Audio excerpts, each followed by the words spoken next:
বাংলাদেশের 18 কোটি মানুষ বর্তমানে নবনির্বাচিত প্রধানমন্ত্রীর মুখে জুলাই সনদ এবং হা না ভোটের দাবি করেছেন। সেই নবনির্বাচিত সরকারের প্রধানমন্ত্রীর মুখে আবার শুনতে চাই যে জুলাই সনদ বাস্তবায়ন হবে না এবং সংবিধান সংস্কারও হবে না। কারণ যেই মুখে উনি বলেছেন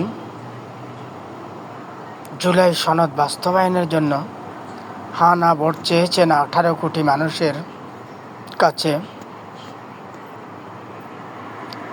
সেই জুলাই সনদ বাস্তবায়ন করতে পারবে না ওনার মুখে 18 কোটি মানুষ আবার শুনতে চায়। উনি ওনার মুখে বলবেন যে জুলাই সনদ এবং সংবিধান সংস্কার কোনোটাই হবে না।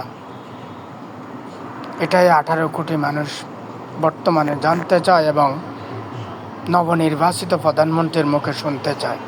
তো ধন্যবাদ, সবাই ভালো থাকবেন, সুস্থ থাকবেন, আল্লাহ হাফেজ।